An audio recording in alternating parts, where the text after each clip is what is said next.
Assalamualaikum warahmatullahi wabarakatuh. Halo anak-anak, bagaimana kabarnya hari ini? Semoga kita semua dalam keadaan sehat walafiat. Pada kesempatan ini kita akan belajar di tema 3 subtema 1, benda di sekitarku, pembelajaran 2. Sebelum kita belajar, terlebih dahulu kita berdoa bersama-sama. Berdoa dimulai. Bismillahirrahmanirrahim. Apakah anak-anak sudah siap untuk belajar hari ini? Insya Allah anak-anak semua sudah siap ya untuk belajar hari ini. Pak Rof juga sudah mengirimkan absensi kehadiran melalui WA Group dengan Google Form. Silahkan anak-anak untuk mengisi terlebih dahulu. Sebelumnya kita akan belajar materi menggali informasi tentang konsep perubahan wujud benda. Yang kedua, memahami arti gambar pada lambang negara Garuda Pancasila. Pembelajaran kedua, yaitu apakah anak-anak mengenal benda yang terbuat dari kayu? Tentunya anak-anak banyak menjumpai ya benda yang terbuat dari kayu.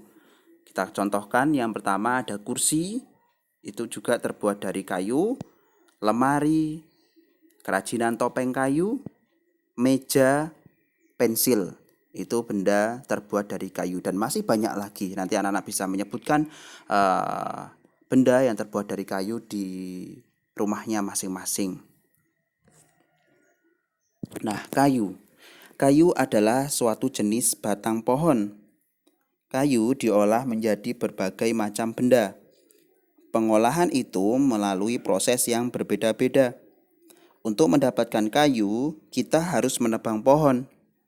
Batang pohon yang telah ditebang disebut kayu gelondong. Apa anak-anak? Kayu gelondong atau log. Nah, kayu gelondong itu atau disebut juga dengan log.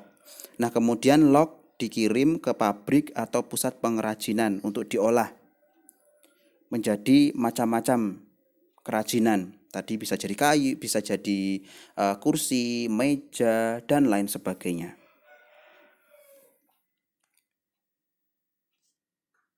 Nah, yang selanjutnya yaitu kita akan belajar terkait musyawarah. Nah, salah satu fungsi hutan adalah menyerap air hujan. Hutan dapat menyerap air hujan. Hutan dapat menyimpan air dalam jumlah banyak. Jika hutan gundul, aliran air akan terganggu. Akibatnya air menggenang dan terjadi banjir. Semua permasalahan dapat diselesaikan dengan cara bermusyawarah. Nah, jadi permasalahan-permasalahan itu bagaimana cara kita menyelesaikannya? Nah, cara menyelesaikannya adalah dengan cara bermusyawarah. Nah, musyawarah juga bisa dilakukan ketika kita sedang melakukan diskusi. Siapa yang mau jadi ketua kelompoknya, itu harus musyawarah. Siapa yang jadi sekretarisnya yang sering menulis, yang mencatat, itu juga dilakukan dengan musyawarah. Siapa anggotanya? Nah, itu disebut dengan musyawarah. Dilakukan dengan cara bermusyawarah. Yang kedua, suatu masalah dapat diselesaikan dengan musyawarah. Nah, musyawarah itu apa? Nah, musyawarah adalah pembahasan bersama yang bertujuan untuk mencapai keputusan atas penyelesaian suatu masalah. Jadi, itu untuk digunakan untuk menyelesaikan masalah sehingga masalah itu bisa kita hadapi, masalah itu bisa terselesaikan. Nah, musyawarah disebut juga tukar pikiran atau perundingan dengan tujuan untuk mencapai persetujuan. Nah, itulah anak-anak terkait musyawarah, pengertian musyawarah dan tujuan musyawarah.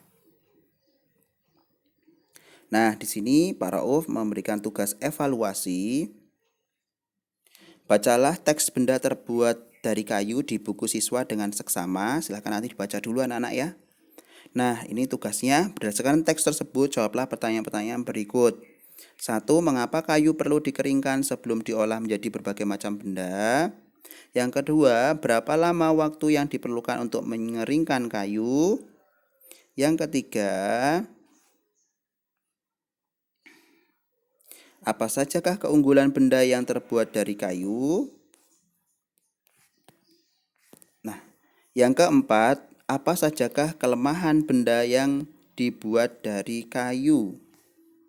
Yang kelima, tuliskan 5 benda di rumah kalian yang dibuat dari kayu. Nah, anak-anak nanti itu menuliskan 5 benda di rumah kalian yang dibuat dari kayu. Silahkan selamat mengerjakan anak-anak untuk tugas evaluasi hari ini. Terima kasih. Semoga bermanfaat. Assalamualaikum warahmatullahi wabarakatuh.